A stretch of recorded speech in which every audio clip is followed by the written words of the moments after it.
Bizcast. Today we're joined with Danny, who just completed an internship at BlackRock in FIG Relationship Management, and today we're going to be learning about his journey into the role, as well as what the role entails. So hello Danny, how are you doing? Very well, how are you doing? Yeah, I'm doing fantastic and excited to learn more about the role. Yeah, so Danny, just to kick things off, I'd be very interested to hear about your background and maybe what initially sparked this interest in finance. Yeah, sure. So I always knew that finance was an interesting industry, very quantitative, lots of opportunities to have different roles, have a large impact, and links well into economics, which I was always interested in, learning about how the financial system works and how different institutions contribute to that. And so I started off by trying to find out a bit about some of the financial institutions. Ernst & Young was what I initially approached. They were offering a short week-long summer internship type scheme. I just applied to it. It was very simple. I didn't know anything about Ernst & Young as an organisation. Obviously, now that I know they're a Big Four firm and they have an immense reach in consulting, audit, and so on. But initially, I just wanted some kind of experience. EY, that was pre-university experience, and then if we fast forward to the first summer of university, you did an internship in insurance. Can you maybe talk about how that came about and your experience there? Yeah, so I was looking on the tracker, an exceptional tool for finding these internships. I'd applied to all the spring weeks, several of the first year summer internships, but not many were available. And I found one for an insurer, Sompo, for their underwriting team. And it was something that I was attracted to because of the ability to work with lots of different types of information, also learn very specifically about property, because as an underwriter you're looking at data related to the risks of insuring property, such as the risk of natural catastrophe damage to properties, or of fire or internal hazards such as industrial processes damaging the property. And so to do that, I got to go quite in depth into understanding properties, and I was very interested in real estate at the time. It was very good to get a first year experience as well. Oh yeah, for sure, because most firms specify you have to be penultimate or final year, so I think it's just getting any sort of experience within finance. Yeah, Is incredibly and valuable. as always with these things, it's just about showing the enthusiasm for the role. So you want to ensure you're coming across as someone who's excited for a role in the interview. And you bring that to life by asking the curious questions, thinking about the links between the role you'd be doing and things in the news, things you could have found out about from your course or other methods. Can you maybe explain to me how that experience in insurance then linked to your role in FIG Relationship Management at BlackRock? So an insurer, they're taking in billions of pounds of premiums from clients. The client's paying that money and then they're expecting a potential payout if there's some damage to their property or some reason for a payout. And then the insurance company wants to invest their money in order to generate a return and increase its potential pool for outputs. That led me to think about how I could apply that insurance knowledge about investing to a potential role in asset management, where they're trying to take these insurance firms as clients and invest their money. And these firms are going to be primarily focused on fixed income investments, because that's the way in which they're going to secure stable returns so that they know they'll be able to pay out their insurance liabilities.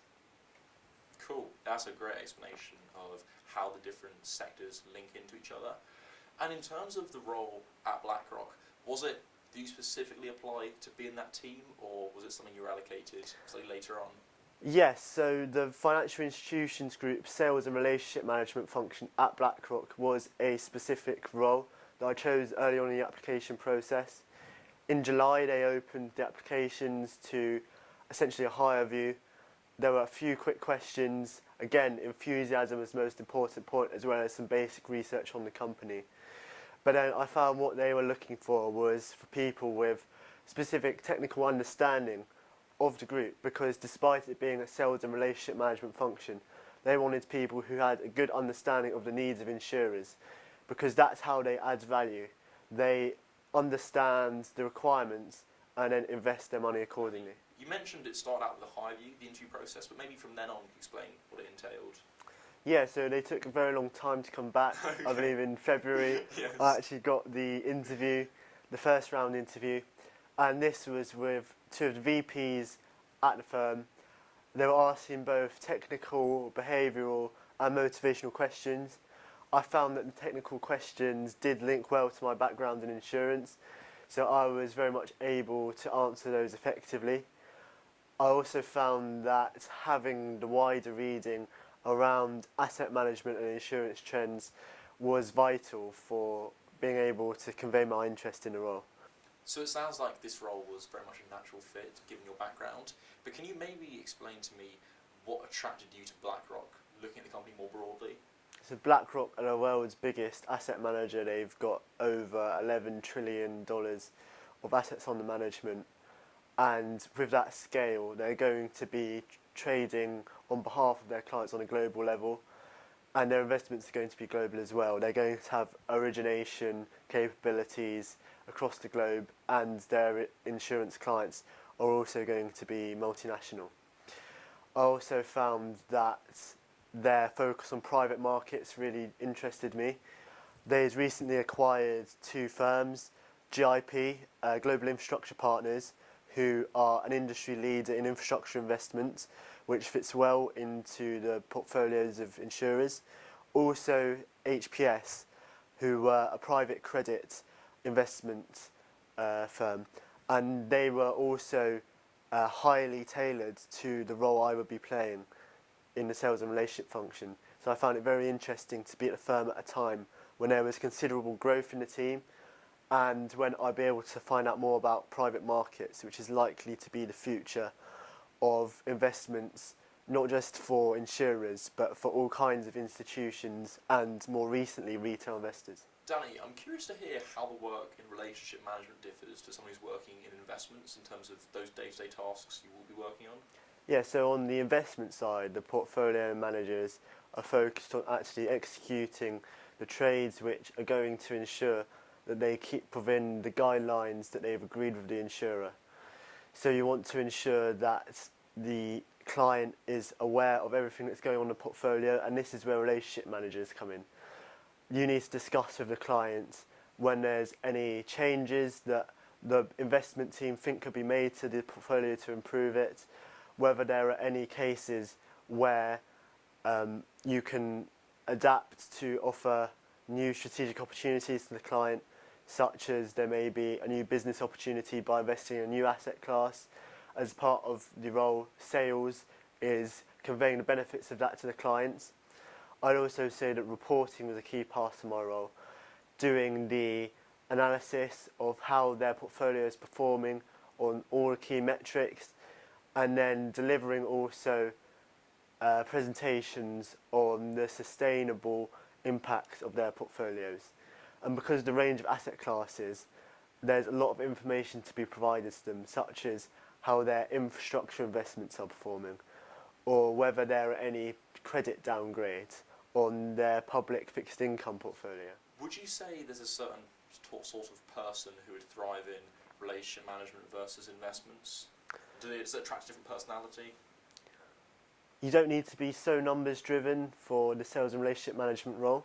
I found that it's a lot about communicating with others, so just keeping others updated with what you're doing.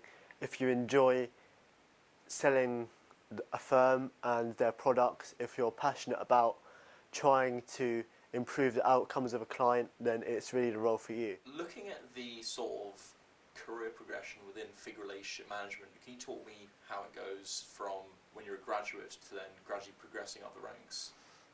So as an analyst, you're less likely to have the face-to-face or screen-to-screen interactions with the client. Yes. That's done by the relationship managers, which are typically VP or above. So it will take 5-6 years to get to that level. In the meantime, you're learning more about developing your relationship with the clients at a junior level, because they're going to come in as vital down the line when you're thinking about trying to maintain these relationships with clients over the longer term. In terms of other exit opportunities, I'd say a lot of people with their knowledge of private markets and private credit at the moment, that's a major way in which they can progress their career. That's really good to know that you see quite a lot of exits into private equity and private credit. So within those firms, would be more on the investor relations side. Yeah, fundraising for the clients. So there's anything people can be doing before the internship to, obviously those like softer skills that you can't necessarily train, but anything someone can be doing to put themselves in a really good position to thrive throughout those 8 weeks? Certainly, so your understanding of the investment asset classes will be important. Also brush upon your Excel skills and your PowerPoint abilities, and they're always going to come in handy, especially if you know stuff about pivot tables and macros. Cool. So now just moving on to a bit of a reflection, would you say there were any skills that became unexpectedly useful during the internship? Well, I'd say that continuing to show up enthusiastically every day was vital. Being friendly with the team, asking about additional tasks you could do, ways you could assist, and just being really curious, asking loads of questions to not just your team but across the organisation. What's the investment team doing? What are the product strategy and investment strategy teams doing?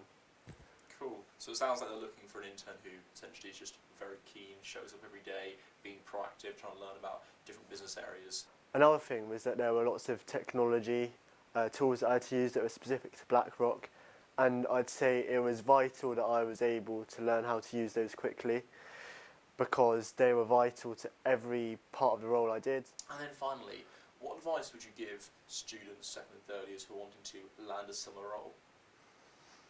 So important is linking your experience specifically to the role you're applying for. Don't take a scattergun approach to applying for every role going. Try and tailor your application, putting the most relevant parts on your CV, ensuring that in your hire view you're talking about the links between what you've done and what you want to do, and then just ensuring that your technical skills are up to scratch. So that brings us to the end of the video. Thank you very much, Danny, for coming on. It was great learning about a slightly more niche role, and hopefully a lot of our viewers are inspired to pursue something similar. Thank you for having me on. Thank you very much, Danny.